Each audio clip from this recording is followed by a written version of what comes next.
గురుకుల పాఠశాలలో చెడ్డ పేరు తేవడం నీవే ఫస్ట్ మొదటి కాదు. ఎన్ని పిల్లలు 3 సంవత్సరాలు ఎందుకు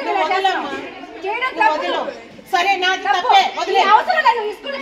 నేను వెళ్ళిపోతాను ఓకేనా నేను వెళ్ళిపోతాను ఇది చెప్పాలి మేడం పిల్లలకి ఎంత వయసు అయింది మీకు చేయి పిచ్చుకునేది కాలు పిచ్చుకునేది బ్యాడ్ చెప్పాల్సిన అవసరం నువ్వా మేడం నేను ఏమీ చేయలేదు మేడం మిమ్మల్ని నేను మీటికి లెటర్ ఇమ్మని అడగడమే తప్పైంది మేడం నేను అది అడిగినందుకే కదా మేడం ఇవన్నీ కూడా చెప్పండి వాళ్ళ సమాధానం చెప్పండి ఫస్ట్ మేడంతో మేడం కూడా మాట్లాడతాం. మేడం ఇక్కడ ఉండుకొని కూడా మీకు ఇట్లా జరిగింటే మేడం కూడా ఎందుకు అడగలేదు మేడం అడిగే టైంలో అడుగుతాం. మీరు సమాధానం సమాధానం చెప్పండి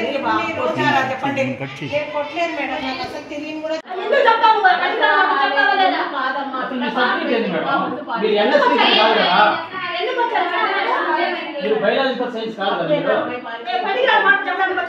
మేడం పారిపోయిన అమ్మాయి పోతే కదా మీరు గేట్ దాటి వెళ్ళిపోయినారనుకోండమ్మా మీరు ఇల్లు వెళ్ళాలనుకుంటారు మీరు ఇల్లు చేరలేదనుకో మధ్యలో ఇబ్బంది అయితే మాకందరికి ఉద్యోగానికి ఇబ్బంది మీకు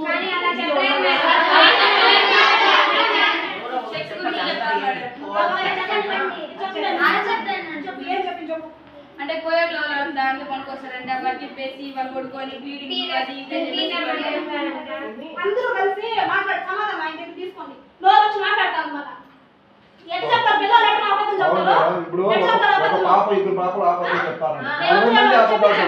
టీచర్ మీరు చెప్పండి నీ వల్ల తెలియ చెప్తున్నారు వీళ్ళతో పాటు 9th వాళ్ళని కూడా కూర్చోబెట్టి వాళ్ళు 8th క్లాస్ లో ఇప్పుడు చెప్పినప్పుడు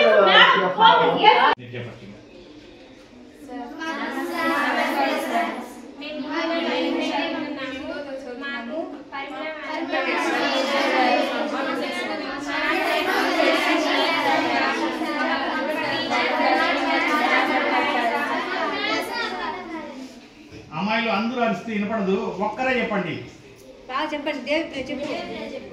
గట్టిగా చెప్పు. మేడం సెక్స్ గురించి అంతా వాళ్ళ హస్బెండ్ ఎలా పడుకుంటారు అంటే వాళ్ళ లవర్తో ఫోన్ చేసినప్పుడు బయటకు వెళ్ళేది మా క్లాసులో లేకుండా వెళ్తారు బయటికి వాళ్ళ అంటే సెక్స్ గురించి ఎలా పడుకుంటారు పోయేట్ల వాళ్ళంతా అలానే పనికొస్తారు అమ్మాయిల గురించి అమ్మాయిలు అసలు దాంట్లో ఉంటారు మా అమ్మలు పోయేట్లా ఉన్నారు చెప్పినా కూడా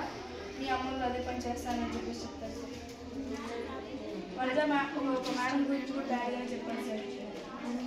మ్యాథ్స్ మేడం సార్